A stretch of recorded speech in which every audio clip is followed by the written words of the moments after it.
Hello, hello, hello, everybody. I have got to go live, even though I've got to actually just, wind down, go to sleep, chill. Um, I'm not in the studio right now, it's being used. I've been like eating dinner and I was like, let me see what happened at the National Alliance of Black Journalists conference that Donald Trump was at. Let's just see what that's looking like.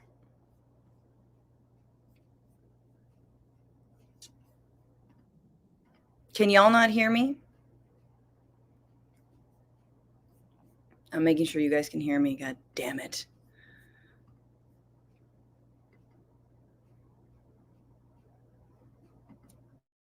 Oh, can y'all hear me now? Yeah, yeah, yeah, yeah, yeah. Yeah, yeah, yeah, yeah, yeah. All right. I think this is better, however. All right. Yay. People on Twitch, people on YouTube. What's up? Andrea of Pennsylvania, member over on YouTube. Okay, good. Okay. So as I was saying, I was just sitting down, I was eating dinner, and I was like, obviously, I'm greasy as hell. I bathed the baby, put her down to bed, sang her a new song, the whole thing. And I was like, let me see what was up with this, the Trump NABJ interview. Oh my God, you guys, like, if there was like a pivotal moment if the debate was Biden's pivotal moment, this was definitely Trump's pivotal moment, and he done fucked up. Somebody lied to him. And look, a gig is a gig. I get it. But someone lied about what NABJ was. It was amazing. And we're going to watch it together because I was like, I can't do this alone. Obviously, I cannot share a moment in if Trump is literally like melting down before our very eyes. I must share with you all, and we must have sweet, sweet dreams before we sign off into this good Wednesday night. So here we go. We have, thanks to, oh God, I think Aaron Rupar. Yeah, Aaron Rupar, who I don't agree with politically on a lot of things, but let's be real, the guy combs through incredible, awful Fox News clips. And I don't have the context. So I'm like not coming to you with a lot of context, but if you guys know exactly how the fuck the NABJ like had him there, welcome. What I do know is there were a number of journalists who were conservative, obviously, right? Like you had Harris Faulkner of Fox News, Black woman who was there, who was really trying. But let's open it. Let's do this. Everyone tuck in. And let's just start. Oh, bad start. Franny gonna get a better start on this. But let's start.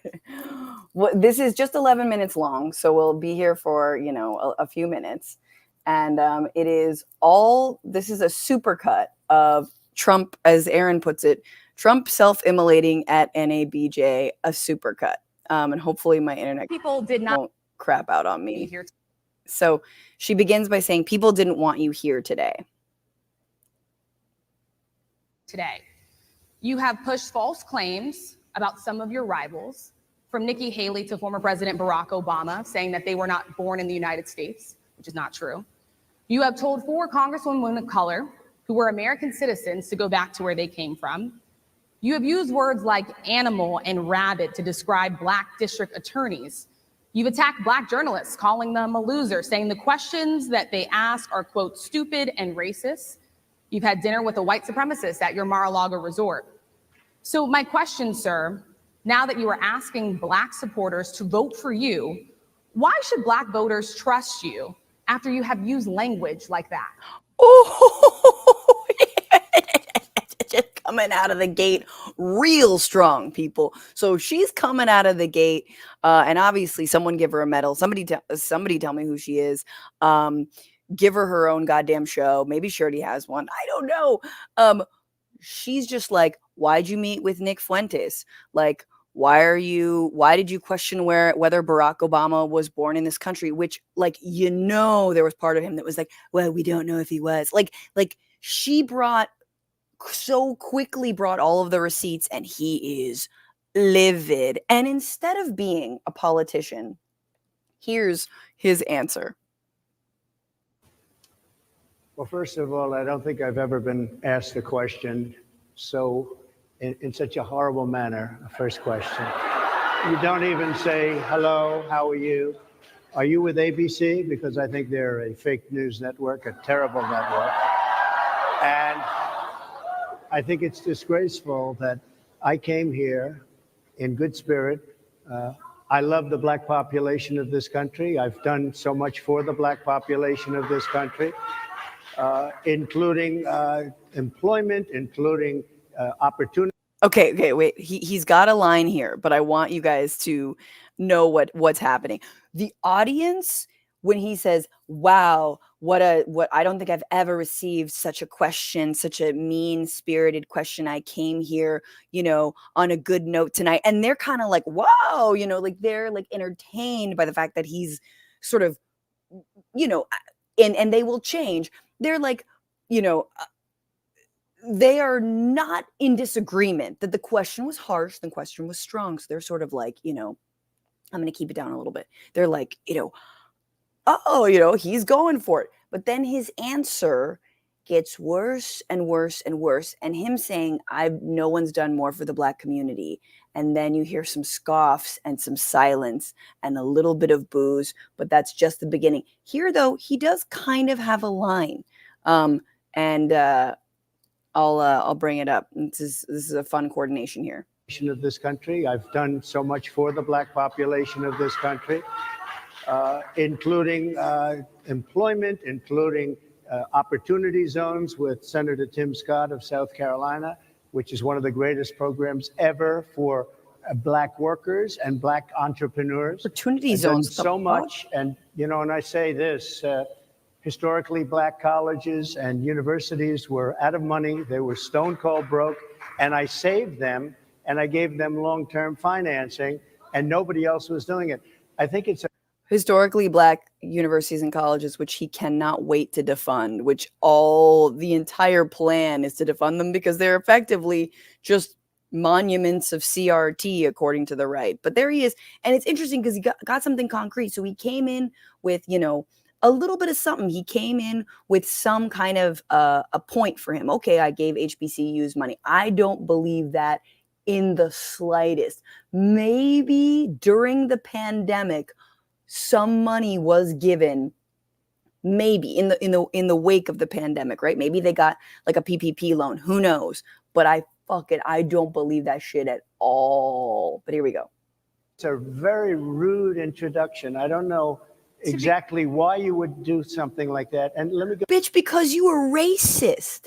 That's why. Because this is your bread and butter. The question isn't why she would ask that question. The question is, why is your ass sitting in a room full of two categories of people, speaking of Venn diagrams, a Kamala Harris Venn diagram that you should never be near, which is a room full of black people. Even when he goes to black churches, there's like mostly white people in the audience, right? A room full of black people and a room full of journalists who he honestly treats as poorly as he does black Americans, immigrants, all that. Like, he thinks they are like a minority, that like they have their own schools and shit. They're basically like, a professional CRT, right? Like, he hates them. Why is he there? And what's so funny, before we keep going, he says, wow, so rude. He can't get over it, and he won't get over it for so long. But what's funny about this whole thing is, as a comedian, I know that there's a difference between doing a show full of your fans and doing a show that is just gen pop, right? Like if it's a show that I've built, like in Chicago, which you should all come to, we added a late show, 9 p.m. on Tuesday. Yes, it's a Tuesday. It was going up on a Tuesday, 9 p.m.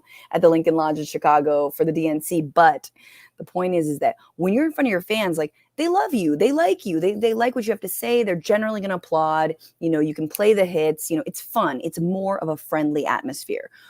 But when you go into a regular show where nobody knows you, or they do know you and they know you a piece of shit, like, this is how my guy cannot compute that he is walking into an effective lion's den of people who are going to hold him accountable for all of the things he has said. Yes, even though there's Harris Faulkner, and he's 1,000,000% out of his element.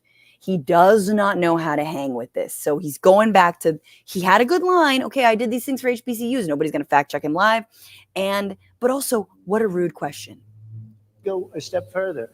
I was invited here, and I was told my opponent, whether it was Biden or Kamala, I was told my opponent was going to be here. It turned out my opponent isn't here. You invited me under false pretense, and then you said you can't do it with Zoom. Well, where's Zoom? She's going to do it with Zoom, and she's not coming. Wait, where's Zoom? She's going to do it with Zoom? Who's Zoom? Is Zoom in the room with you right now? Who's Zooming who? Who's Zooming whose room? Okay, so now he's mad at the entire fact that, why didn't he just get up and leave? I mean, that would have been really fun. But like, he's mad at the whole thing. So he's saying, I was told Biden and Kamala were going to be here. People, do you think that Donald Trump, outside of a debate, would ever agree to what, a panel discussion with Joe Biden or Kamala Harris?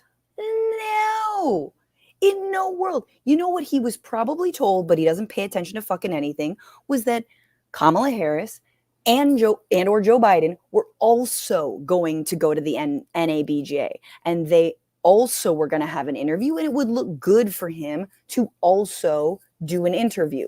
Do you understand what I'm saying? Like, it was not, they were going to be there. So now he's just making shit up. I mean, in addition, now he's lying on the entire premise because he's flailing, and he still cannot get over that first question. And then you were a half an hour late. Just so we understand, I have too much respect for you to be late.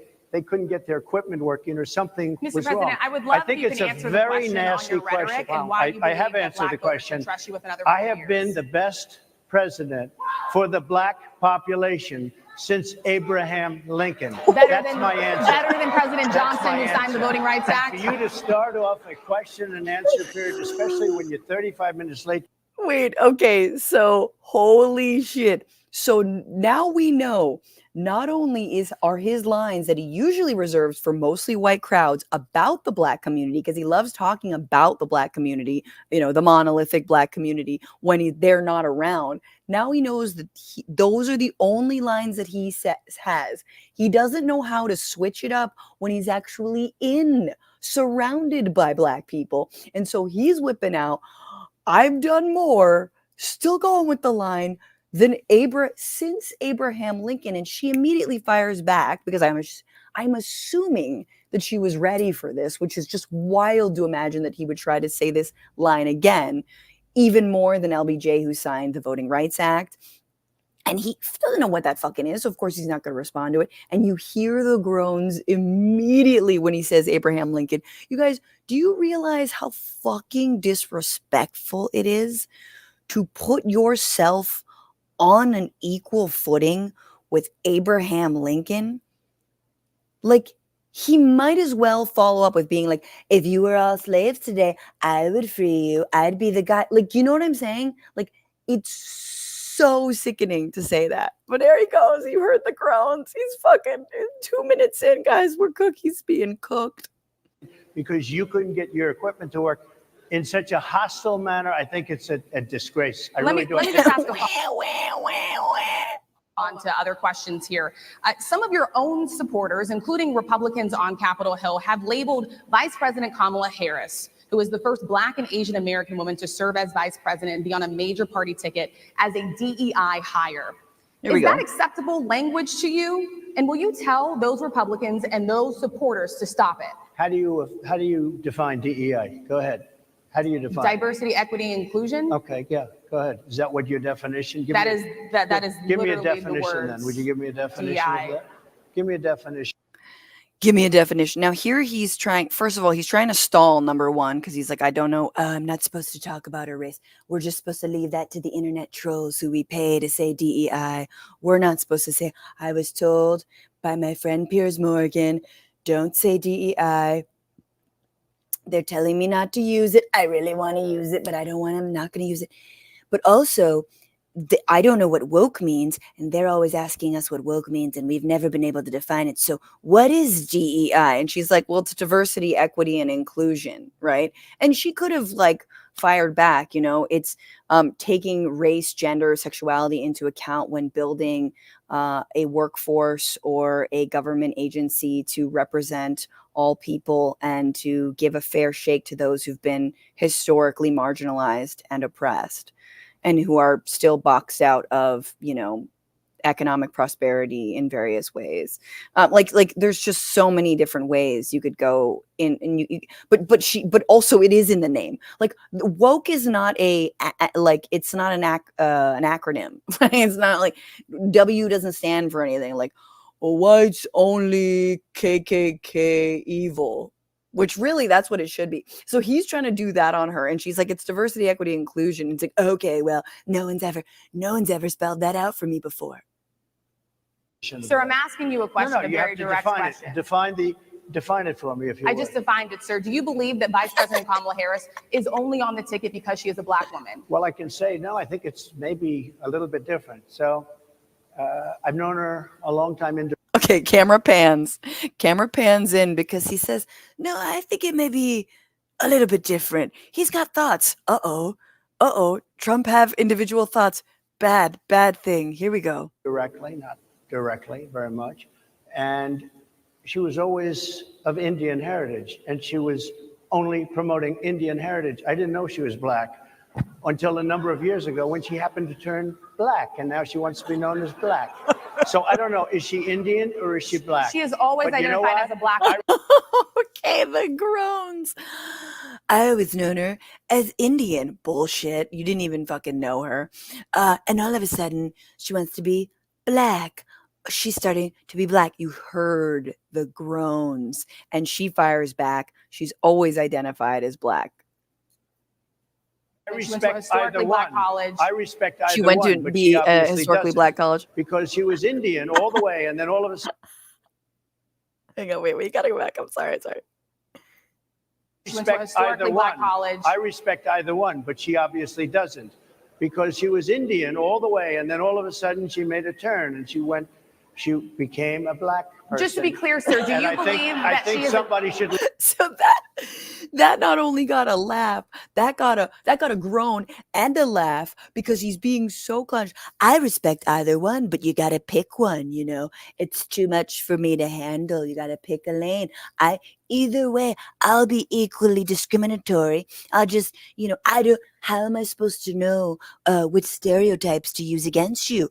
Are you a bad driver? Does your food smell? Like, I don't know. Or are you a thug and a criminal because now she's black? Like, this is amazing. This is, yo, my God. Like, he really is old racist grandpa on porch. Like, and honestly, God bless him in some ways, because he can't change. He can't rein it in. He is that dumb. He is that racist. He is that idiotic. Like, all of a sudden she wants to be black. I hope there was like a Rachel Dolezal reference, but he cannot grasp the concept of being biracial, which makes sense if you're a white nationalist, because white nationalists in this country, slave owners in this country, have forever been using one-drop rules to call Black Americans black, and people who don't have any, who are pure blood, right? Pure blood, they're white. So, you know, it works out when you're a fucking bigot. Look into that too when you ask. Continue in a very hostile, nasty tone. It's a direct question, sir. Do you believe that now we went back to how hostile she is? Vice President Kamala Harris is a DEI hire, as some Republicans I really don't have know. said? I mean, I really don't know. Could be. There are some, and there are. A great interview, I think. Okay, so they moved on. Could be. I don't know. There are some. Got very good ratings on that. Well, you told me it was the longest one of your life, so we had a good discussion. Look, I want to talk. Okay, so here comes Harris Faulkner of Fox News, and she's trying to save Trump's ass. And she's never sounded smarter in her life than on this NABJ panel. But watch how he fumbles time and time again. You got very good ratings on that. Well, you told me it was the longest one of your life, so we had a good discussion. Look, I want to talk about why you're here today. I mean, it is not lost on us how divided we are as a country. And as you were coming today, we really got to see that we are divided along the lines of race, along the lines of gender. And there is this question of, in this moment where we are, why come here? What is your message today? My message is to stop people from invading our country. You're just waiting for, you're just like, okay, clean slate. What's his message to the Black community? What does he have anything to say? Does he, is there anything he has to say?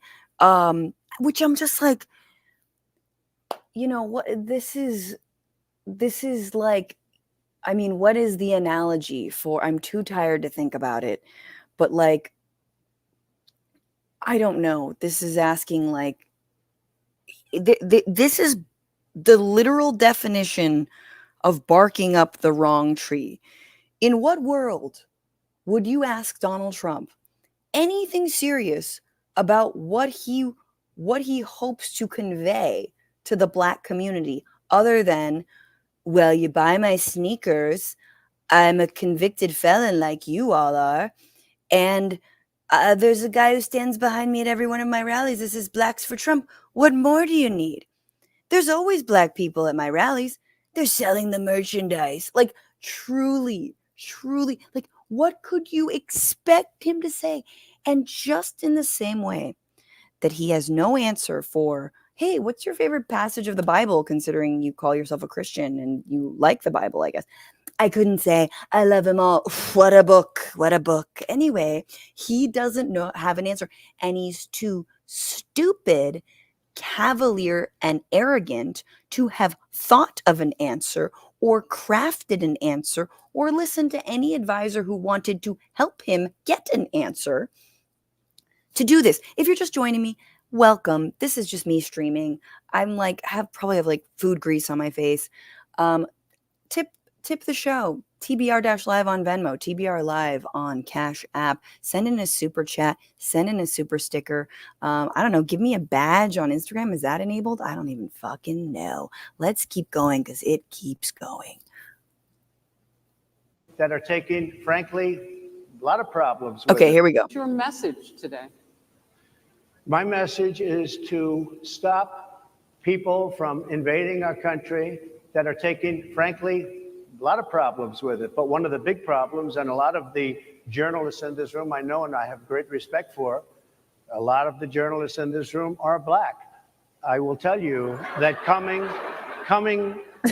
The laugh line, immediate laugh line. Oh, I'll tell you, a lot of journalists in this room are Black. Yeah, we fucking know. It's the National Alliance of Black Journalists. From the border are millions and millions of people that happen to be taking Black jobs. You had the best. What exactly is a Black job? Yo, we all know the moment of the debate that Trump got wrong, that he fumbled, that was funny, was him saying immigrants are taking Black jobs. Instead of paying any attention to what anyone's saying about his performance and saying that and how silly it is, asking what a Black job is, the many jokes that were made, what is a Black job? He doubles down. And I'll tell you right now, I have not watched enough Trump rallies, but I know that he's doubled down on the Hannibal Lecter line. He thinks it's endearing. He's saying the word Black job again. And of course, she immediately asks, what is a Black job? Are millions and millions of people that happen to be taking Black jobs. You had the best. What exactly is a Black job, sir? A Black job is anybody that has a job. That's what it is. Anybody that has a job. All right. Good one, Brain. Good job, Brain. You did that. You aced it like a pro. A black job is anyone who has a job. See how I did that? So skillful. Anyway, do they have to be black? No. It's just if you have a job, you become black, just like Kamala Harris became black. What I love about him freaking out about Kamala Harris and black jobs and anyone who has a job is under threat. Like, does he put president in black? Is a black job a president? Because we did have a black president. We may have a second black president. Let's hope. And like, is he afraid that she's taking his black job? Is the job of the president inherently a black job? That's my question. Maybe it should be. And Mr. President, they're taking the employment away from black people. They're coming in and they're coming in. That's the line. They're taking the employment away from black people. Like when you say black job, which also like when you say black job, again, you can't shorthand this like you're at a fucking KKK rally. You've got to like actually have a line that most people can understand. Leah Middleton, thank you for that super chat. Yes, I am covering for Anna on TYT, and I don't know. I'm going on TYT tomorrow, and I was afraid that I don't think we're gonna get to it. So I was like, I gotta bite off the apple now.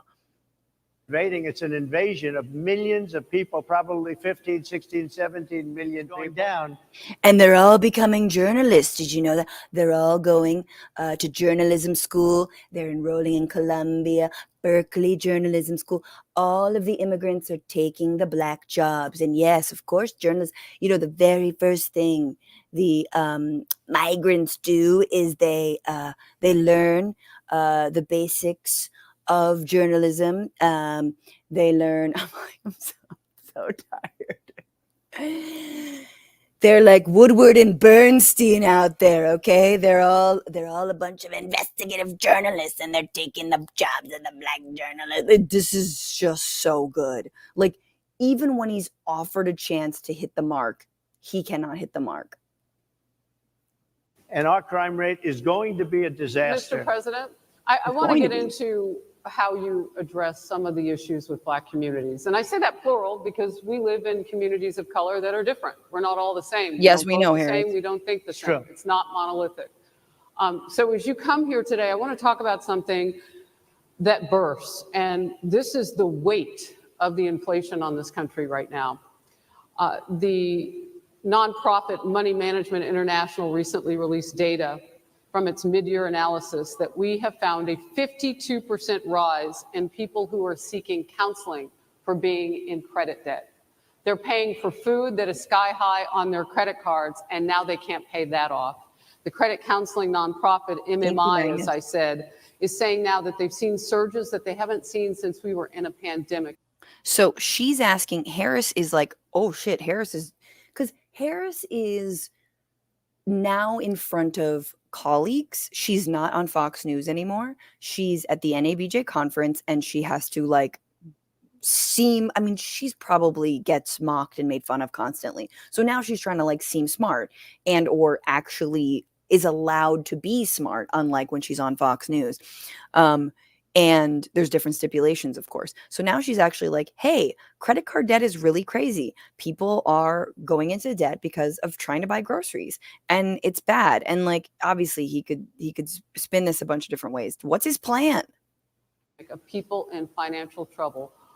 Much of that falls on the shoulders of single moms, single black moms. When you look statistically, how do you turn it around? What's your plan for the black community when it comes to money? So first of all, it's very hard to hear you for whatever reason because of the fact that they have bad equipment. Because I guess, this woman was unable to get the right equipment, but it's okay.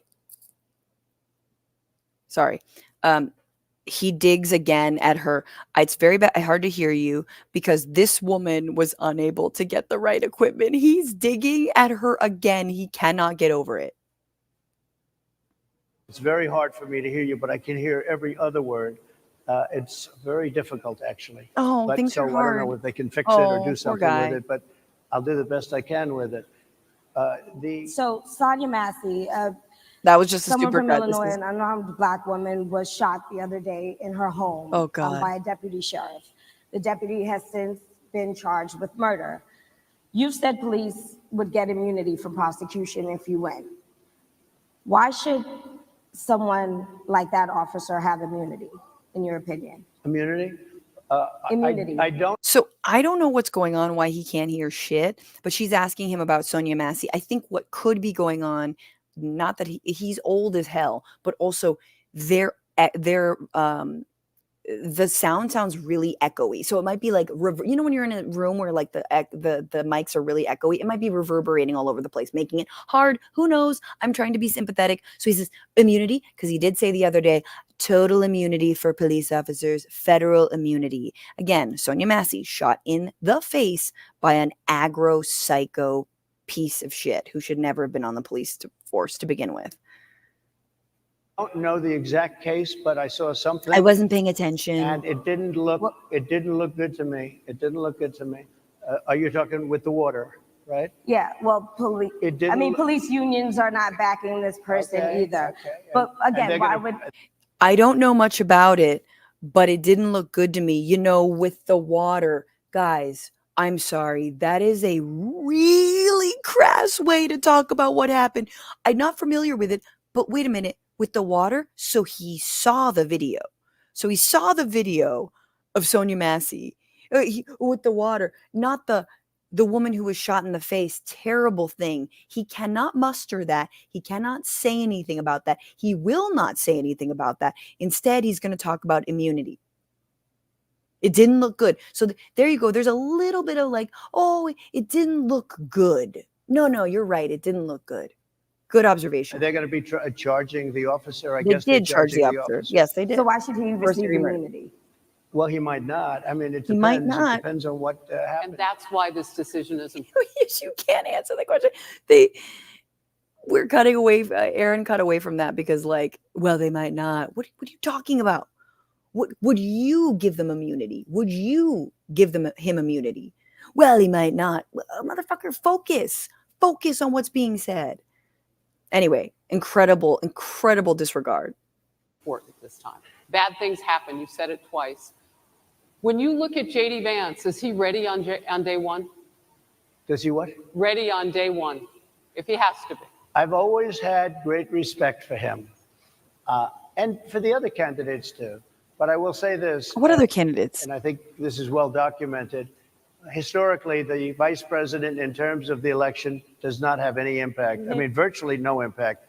You have 2 or 3 days where there's a lot of commotion as to who, like you're having it on the Democrat side, who it's going to be. And then that dies down, and it's all about the presidential pick. He just throws J.D. Vance under the bus. Well, you know, actually, nobody really cares. It doesn't matter at all. In fact, it is a couple of days. And then, oh, yeah, dude, I feel like this might have something to do with the fact that J.D. Vance is getting cooked in the public square every single day for some dumb shit that he said on some dumb right-wingers podcast years and years ago. But no, I'm sure distance. So now he's distancing himself from J.D. Vance. Well, you know, really, all I wanted was the money. That was mostly they bring the money. I've always admired him for, you know, having money, being part of Silicon Valley and all that, and, you know, being a venture capitalist and bringing a bunch of that Peter Thiel money. That guy's crazy. Speaking of weird, he is weird, big weirdo. But now he's basically like, nah, JD Vance don't even matter though. Stop talking about JD Vance. He's not even a thing. Virtually never has it mattered. Maybe Lyndon Johnson mattered for different reasons of what we're talking about, not for vote reasons, but for political reasons, other political reasons. But historically, the choice of a vice president. I love how historically it doesn't matter, but actually historically we're living through a moment where it absolutely 1,000,000% did matter, is mattering. It always matters. President makes no difference. I think I'd know. Look, if I came onto a stage like this and I got treated so rudely as this woman treated Oh my goodness. me. Oh my goodness. Harris Faulkner, that was Harris Faulkner's voice, said, oh my goodness, because what 1, 2, 3. This is like the 7th time that he's gone back to this woman treated me unfairly. Oh, so even Harris Faulkner's like, rein it the fuck in. And I'm fine with it because she was very rude, sir. Very rude. That wasn't a question. She Sir, didn't you ask can me a answer the question. question. She gave a statement. That wasn't a question. I repeated can your answer the statement, sir, question. actually. You said you would. You would Oh, make that absolutely. decision If I to step thought down. that I was failing in some way, I want people to be sharp. I'll go a step further. I want anybody running for president to take an aptitude test, to take a cognitive test. I think it's a great idea. And I took 2 of them and I aced them. Well, can got I them. just- I took 2 of them. But let me ask you. Yeah. I would like to have, what's going to happen to those people? Jesus What's going Christ. to happen to the people in Portland that destroyed But, sir, my that question city? is on What's those- going to happen to The people, oh God, look at him. Look at him. Just, I can't, I don't know if I can zoom in on this. It's, look at him. He's so pained. Well, what's going to happen to the people in Portland? Yeah, you killed someone in an extrajudicial murder in Portland. That's what you did. We know what happened in Portland. This is why people rose up against you in 2020, in part. But him saying, I aced it. I knew that the elephant trumpets and the lion roars, and that's a circle, and that's a square. Yes, and I knew the pattern. It went circle, square, circle, and I knew it was square. Aced it. Can I tell you about shark attacks? I was almost killed. My the question people is that on tried those to burn- rioters who assaulted Excuse me. officers. You have to Would ask, you pardon what's those going to people? happen? Oh, absolutely, I would. You If would they're pardon innocent- those- If they're innocent, I would pardon them. They've been convicted. And by the way, the Supreme Court well, they were convicted by a very tough Talking about system. Jan 6. How come the people that tried to burn down Minneapolis, how come the people that took over a large percentage of Seattle, how come nothing happened to them? How come the But, people sir, we're that- talking about how people come that the were people- seen No. beating We're officers talking with about federal flagpoles, buildings. dragging them down the stairs. They're on They video. try- Have you seen that Really? video, Oh, sir? really? Well, they you would shot. pardon those. You would pardon those rioters? Dude, he was beating off to those videos. He was watching them from the Oval. He was seeing those live videos on Jan 6. And there he is, back at it, saying the shit that we all said that day on Jan 6, which was, oh my God, if these were BLM protesters, they would be shot dead. And many of them, I mean, there were attempts on people's life, not just from the police.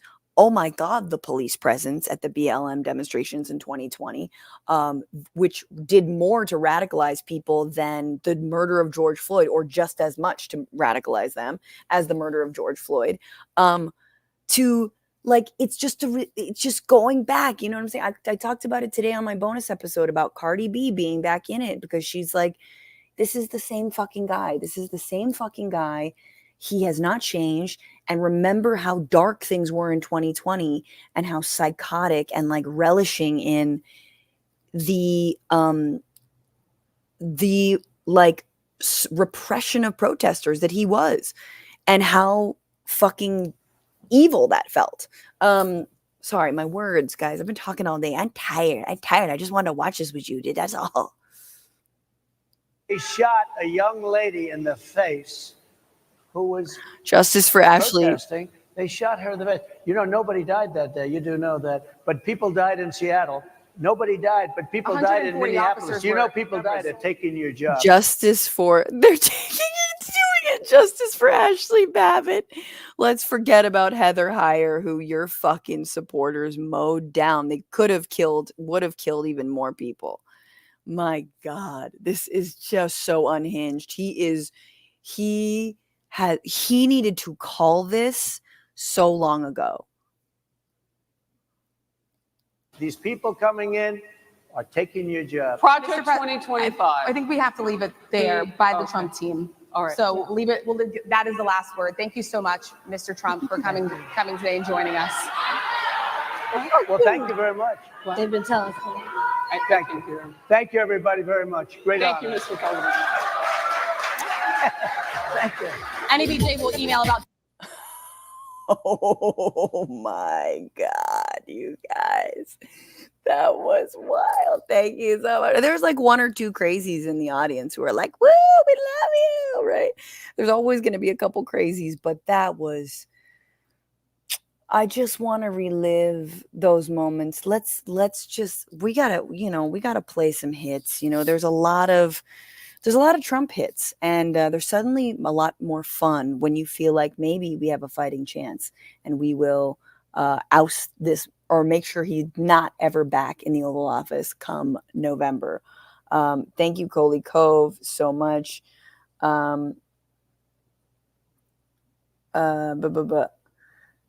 Sneaker Jack says, when my mom arrived to the U.S. in the 70s, her goal was to take away jobs from political lobbyists on K Street. True story. I like that.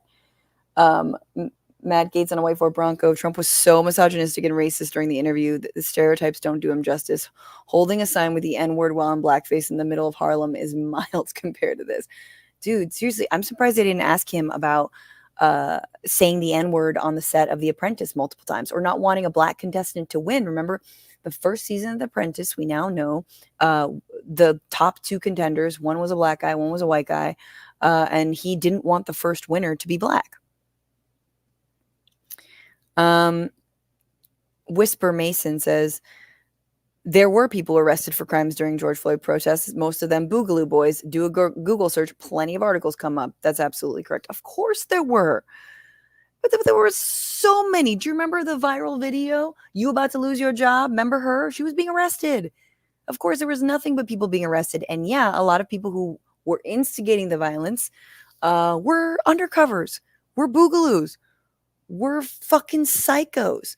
To say nothing of like all of the people who tried to, again, not just Heather Heyer on Unite the Right rally, but during the BLM protests, tried to kill protesters with their own goddamn cars.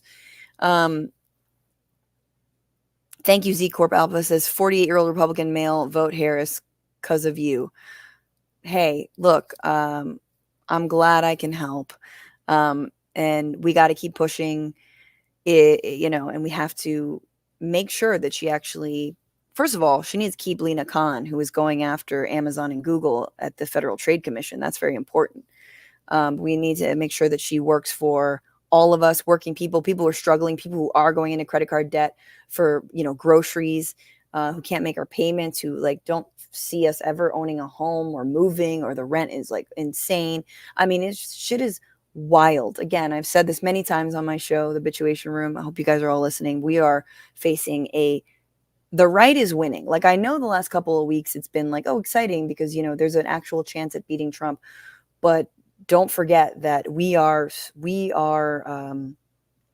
coming up for air in a mass undertow, being pulled under by a massive onslaught of both corporate power and political power and judicial malfeasance, and the courts that are taking away our rights one by one, handing victories to the oligarchs, to the fucking misogynists every single day.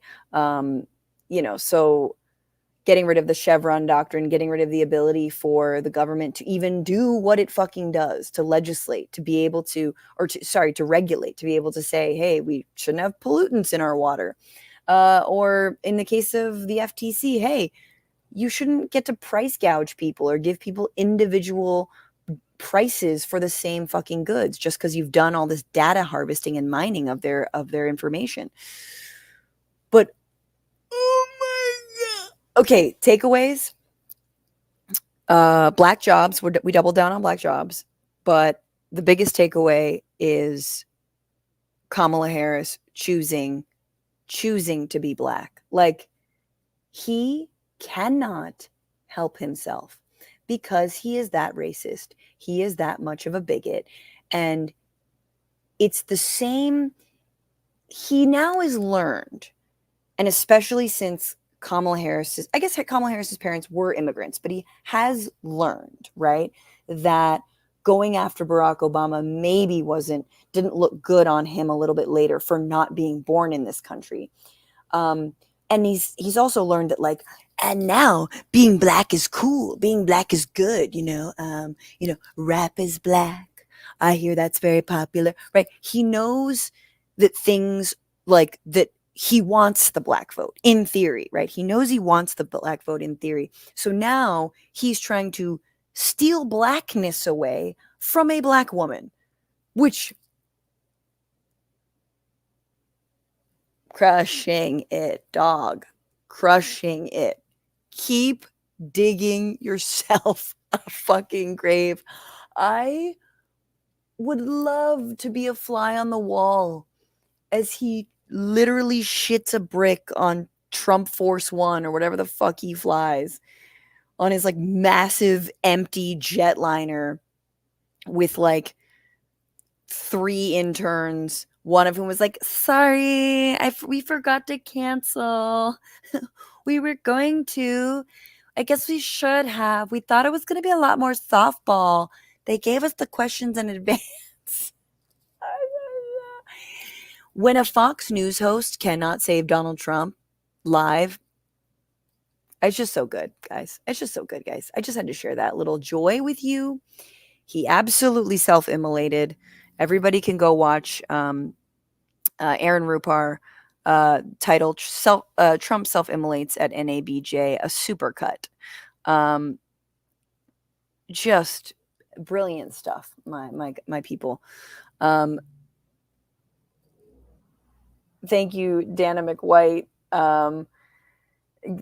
Harris is my favorite Indian / fake black they. Okay.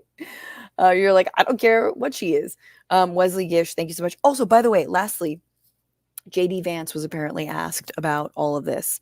And what's the right going to do tomorrow? What are they going to say? We know what they're going to say. They're going to say, he's joking. Oh my God, what a funny joke. Didn't you hear the laughter? Everyone knew he was joking. Yay. JD Vance straight up said he thought it was hilarious that what Trump said about Harris not being black was funny and that he thinks it was great. That's how much of like a dick gobbling shill he is.